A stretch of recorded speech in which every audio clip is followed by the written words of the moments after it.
ఈ రోజున భాషా ప్రయుక్త రాష్ట్రాలు ఏర్పడ్డాయి అంటే పుట్టి శ్రీరాములు గారి బలిదానం, త్యాగ ఫలితం. ఆయన స్ఫూర్తి వల్ల ఈ రోజున మనకి భాషా ప్రయుక్త రాష్ట్రాలు ఏర్పడ్డాయి. సో భారతదేశానికి మనం చాలా స్ఫూర్తినిచ్చిన నేల ఇది. అలాగే ఐఏఎస్లు, ఐపీఎస్లు ఉమ్మడి ఆంధ్రప్రదేశ్కి రావాలని ఉవ్విళ్ళూరేవారు. ఈ ఐఏఎస్ అకాడమీల్లో, నైనిటాల్లో ఉండే అకాడమీస్లో ప్రతి ఐఏఎస్ అధికారి చెప్పేది ఆంధ్రప్రదేశ్ ఒక మోడల్ స్టేట్, అది అక్కడికి వెళ్ళాలి. ఈ రోజున అలాంటి ఆంధ్రప్రదేశ్ ఎందుకు వెళ్ళకూడదో ఆ మోడల్ కింద అయిపోయింది ఈ జగన్ గారి నాయకత్వంలో. నేను చంద్రబాబు గారు జైల్లో అన్యాయంగా పెట్టినప్పుడు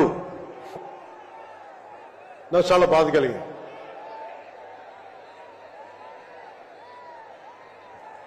కష్టాలు చూసిన వాడిని, కష్టాలు దగ్గరగా పెద్దల నుంచి చిన్నప్పటి నుంచి చూసిన వాడిని, కష్టాలు అనిపించిన వాడిని, ఓటమి వచ్చినప్పుడు ఒంటరితనం ఎలా ఉంటుందో తెలిసిన వాడిని, ముఖ్యంగా శ్రీ నారా చంద్రబాబు నాయుడు గారి కుటుంబ సభ్యులు వేదన అర్థం చేసుకున్నవాడిని, శ్రీమతి భువనేశ్వరి గారి బాధని దూరం నుంచే అర్థం చేసుకున్నవాడిని. నేను ఏం ఆశించి మద్దతు ఇవ్వలేదు. మనిషి కష్టాల్లో ఉన్నప్పుడు నా వంతు సాయంగా ఉండాలి అని చెప్పి బయటికి వచ్చి రాజమండ్రి జైలు వారిని మాట్లాడి ఇన్ని దశాబ్దాలు సుదీర్ఘ రాజకీయ అనుభవంతో జాతీయ స్థాయిలో ఎన్డీఏ లాంటి దీనికి పక్షానికి చాలా కీలకమైన బాధ్యతలు వహించిన వ్యక్తి ఆయన్ని జైల్లోకి అన్యాయంగా పెట్టడం చాలా చాలా బాధ కలిగించింది. కాంగ్రెస్ నాయకులు చేసిన తప్పుకి సోనియా గాంధీ గారు పెట్టారు జగన్ గారిని జైల్లో.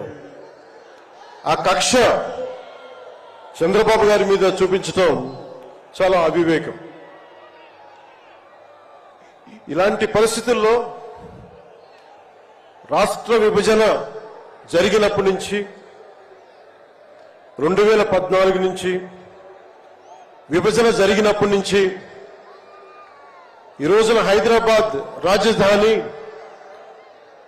ఆంధ్రప్రదేశ్కి, తెలంగాణకి ఉమ్మడిగా అభివృద్ధి చేసిన రాజధాని. మనకి రాజధాని లేకుండా విభజన జరిగి,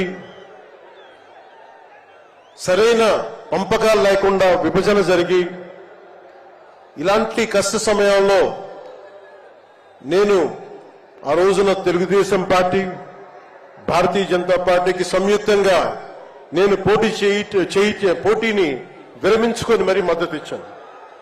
దానికి కారణం కూడా ఒక దశాబ్దం పాటు ఒక పార్టీని నడపాలి అంటే చాలా బలమైన అనుభవం ఉండాలి. కూర్చొని అనుభవంతో భవిష్యత్తులో పార్టీ చాలా అవసరం అని చెప్పి నేను ఒక దశాబ్ద కాలం పాటు ప్రత్యక్ష రాజకీయాల్లో ఉందాం అని ఆలోచించి ఆ రోజున తెలుగుదేశం పార్టీకి మద్దతు తెలిపాం. ప్రభుత్వం వచ్చింది ఆ రోజున. దురదృష్టవశాత్తు చిన్న అభిప్రాయ భేదాలు కావచ్చు, కమ్యూనికేషన్ గ్యాప్ వల్ల కావచ్చు, 2019లో అది ముందుకు తీసుకెళ్ళలేకపోయాం. ఆ తీసుకెళ్లలేని లోటు, దాని తాలూకు రియాక్షన్ వైఎస్ జగన్ ప్రభుత్వం వచ్చేసింది. నేను ఏ రోజున కూడా ఒక దశాబ్దం కాలం పాటు చాలా సుదీర్ఘమైన అనుభోగిలో రాజకీయాలకు ఈ ఆంధ్రప్రదేశ్కి కావాలి. నా వంతు కృషి నేను మద్దతు ఇద్దామని ఆ ప్రయత్నంలో మనం మిస్ అయ్యాం దాన్ని. ఈ 2024 మనం ప్రభుత్వాన్ని స్థాపిస్తున్నాం, మార్పు తీసుకొస్తున్నాం, జగన్ని ఇంటికి పంపించేస్తున్నాం. నేను వింటుంది 25 మంది ఎమ్మెల్యేలని మార్చారు, ఇంకొక 80 మంది, మొత్తానికి కలిపి 80 మంది ఎమ్మెల్యేలు మారుస్తున్నారని నేను వింటా ఉన్నాను. మార్చాల్సింది ఎమ్మెల్యేలు కాదు, ఈ రాష్ట్ర ముఖ్యమంత్రి జగన్. నాకు జగన్ మీద వ్యక్తిగతంగా నాకు అసలు కోపం లేదు. నిజంగా ఒక బలమైన ఆధిక్యతతోటి ముఖ్యమంత్రి అయ్యి ప్రభుత్వాన్ని సమర్థవంతంగా నడిపి ప్రజలకి మేలు చేయాల్సిన వ్యక్తి కూల్చివేతలతో మొదలుపెట్టాడు. ప్రత్యర్థుల్ని ఇబ్బంది పెట్టే విధంగా, ప్రతి ఒక్కరిని ఎదురు తిరిగితే ఏంటని ప్రశ్నిస్తే వారిని కేసులు బనాయించి ఇబ్బంది పెట్టే పరిస్థితుల్లో ఈ ముఖ్యమంత్రి ఉంటే నేను ఇలాంటి ప్రభుత్వం ఉంటుందని నేను ఊహించలేదు. ఆయన స్వయంగా ప్రమాణ స్వీకారానికి నన్ను ఆహ్వానించినప్పుడు వారికి ఒకటే తెలియజేశాను, మీరు చాలా సమర్థవంతంగా పరిపాలించండి, ప్రజలకి మేలైన ప్రభుత్వం ఇవ్వండి, మేము ఒక పార్టీగా ప్రజల పక్షాన్ని వహించి సద్విమర్శ చేస్తాం అని అంటే చెప్పి ఆయనకి నా శుభాకాంక్షలు తెలియజేశాను.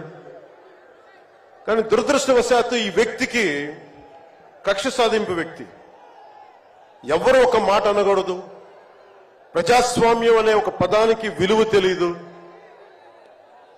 ఏదైనా మాట్లాడితే దాడులు చేయించడం,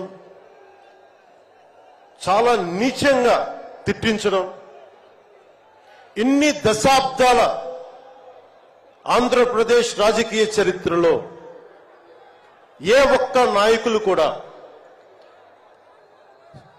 వైఎస్ రాజశేఖర రెడ్డి గారితో కలిపి కూడా ఏ ఒక్కరు కూడా ఇంటిలో బయటికి రాని ఆడపడుచుల్ని, తల్లుల్ని ఒక్క మాట లేదు. ఎవరు కూడా నాయకుల్ని తిట్టారు, విమర్శలు చేశారు, దిగజారుడిగా మాట్లాడి ఉండొచ్చేమో కానీ